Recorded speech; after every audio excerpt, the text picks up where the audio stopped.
Au nom du Père et du Fils et du Saint-Esprit, Amen. Grande joie d'être là avec toi en ce vendredi 2 septembre.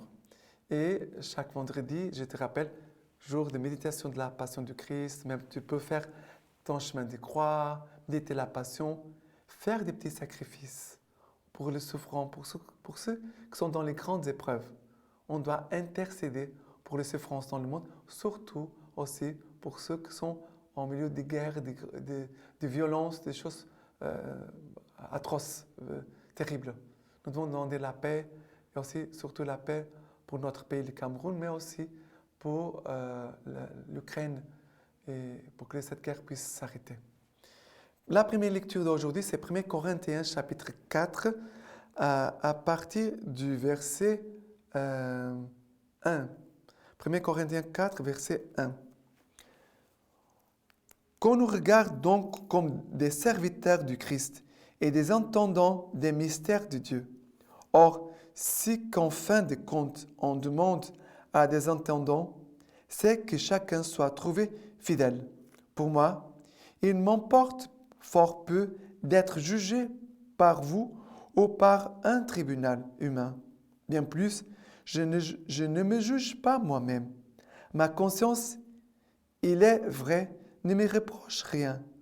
Mais je n'en suis pas justifié pour autant. Mon juge, c'est le Seigneur. Ainsi donc, ne portez pas de jugement prématuré. Laissez venir le Seigneur. C'est lui qui éclairera les secrets des ténèbres et rendra manifeste les desseins des cœurs. Et alors, chacun recevra de Dieu la louange qui lui revient. Alors, ici, Paul dit, pour moi, il m'importe fort peu d'être jugé par vous ou par un tribunal humain. Bien plus, je ne me juge pas moi-même. Et ça parle des jugements. Et il y a des gens qui, tout le temps, on parle de regard des autres.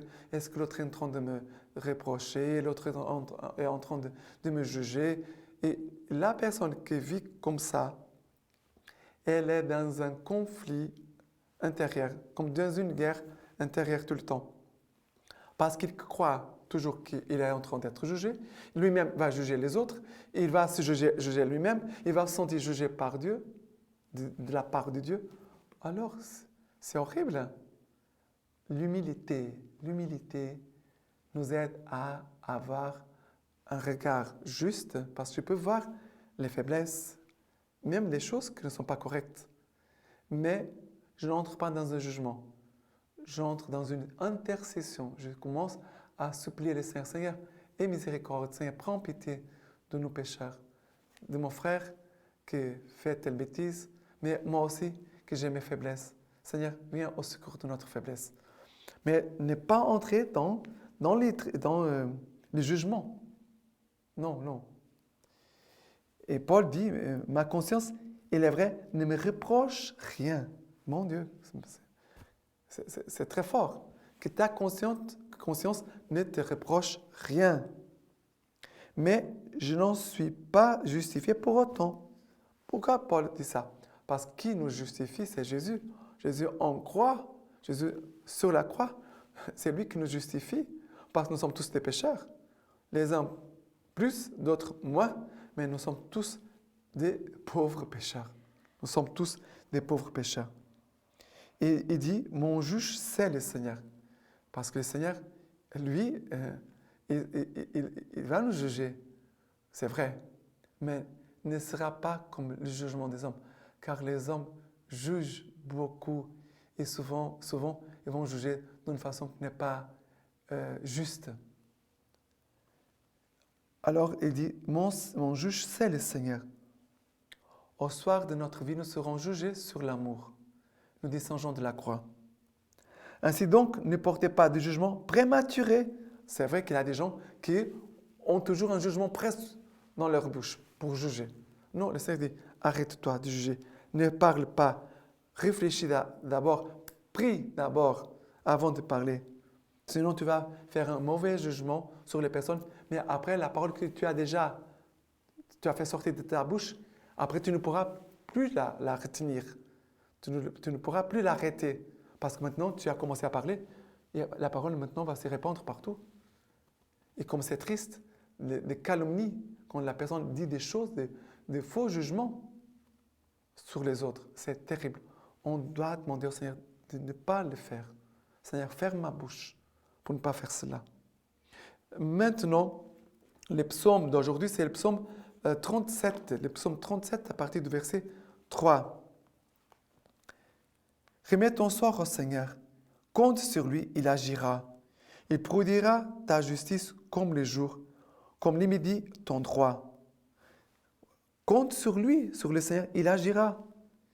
Il produira ta justice comme le jour. Ça veut dire que le Seigneur viendra nous éclairer pour que nous puissions avoir des pensées justes. Après, il continue en disant, après les versets 27 et 28, nous dit ceci. Évite le mal, agis bien. Tu auras une habitation pour toujours. Car le Seigneur aime le droit. Il n'abandonne pas ses fidèles. Le Seigneur aime le droit. C'est qu'est juste. Et si tu évites le mal et tu agis bien, le Seigneur dit, tu auras une habitation pour toujours. Le Seigneur sera avec toi et te gardera. Car il n'abandonne pas ses fidèles, dit la parole de Dieu. Et après les versets 39, 40. Le salut des justes vient du Seigneur. Leur Dieu fort ôtant de l'angoisse. Le Seigneur les aide et les délivre. Il les délivrera des impies. Il les sauvera quand ils s'abritent en lui. Renoncer au jugement. Demander les pensées de Dieu. Avoir un cœur juste et droit. Le Seigneur viendra. Il dit, le salut des justes vient du Seigneur. Le Seigneur viendra. Il ne me laissera pas tout seul. Leur lieu fort au temps de l'angoisse. Le Seigneur, c'est mon lieu fort, ma forteresse. Et le Seigneur va nous aider, va nous délivrer des impies. Et il sauvera ceux qui s'abritent en lui. Il faut avoir ce combat contre les mauvaises pensées pour avoir un cœur et des pensées pures. Maintenant, l'évangile d'aujourd'hui, c'est Luc chapitre 5 à partir du verset 33. Mais eux lui dirent, les disciples des gens jeûnent fréquemment et font des prières, ceux des pharisiens pareillement. Et les tiens mangent et boivent. Jésus leur dit, pouvez-vous faire jeûner les compagnons de l'époux pendant que l'époux est avec eux? Mais viendront des jours, et quand l'époux leur aura été enlevé, alors ils jeûneront en ce jour-là. Il leur disait encore une parabole.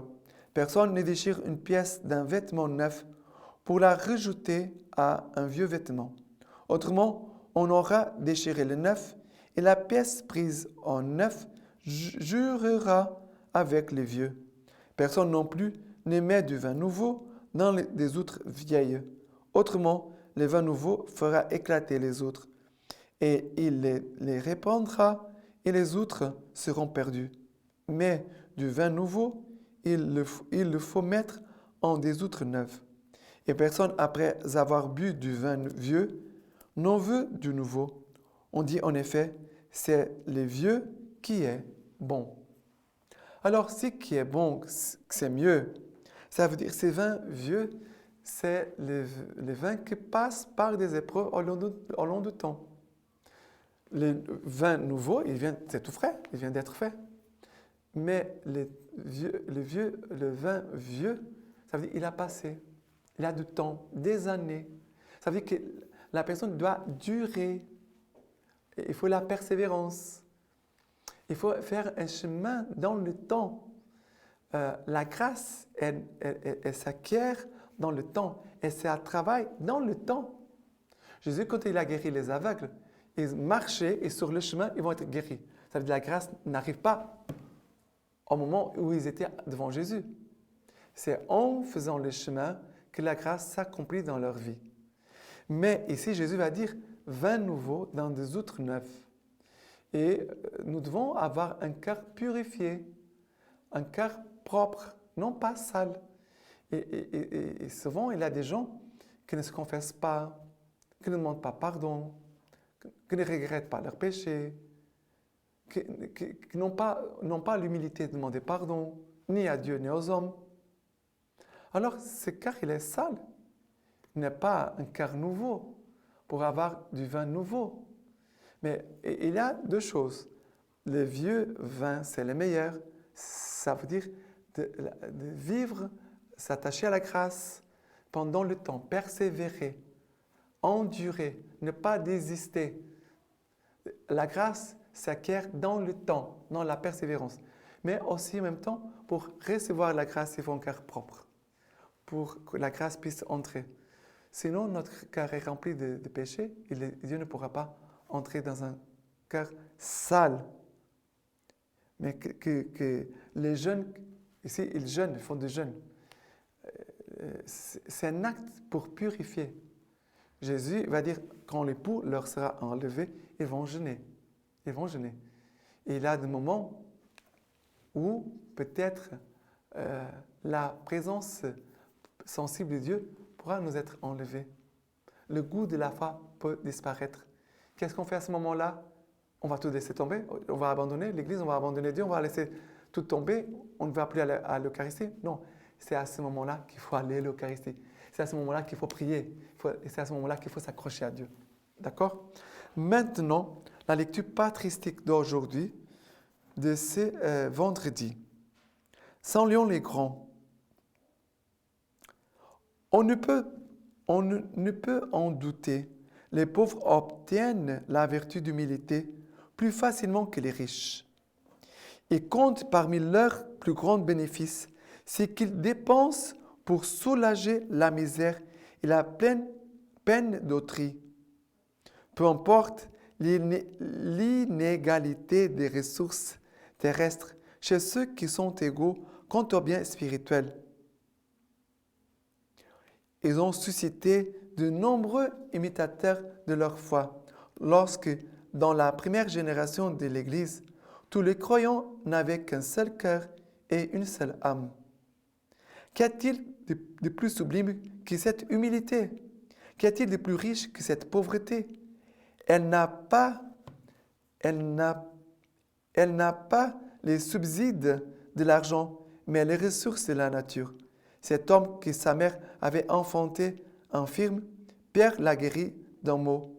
Et lui, qui ne donnait pas une pièce de monnaie avec l'image de César, a rétabli dans un homme l'image du Christ. C'est beau que tu puisses recevoir en toi l'image du Christ. Je vous laisse la bénédiction par les mains toutes pures de la Vierge Marie. Que Dieu Tout-Puissant vous bénisse et vous garde, le Père, le Fils et le Saint-Esprit. Amen.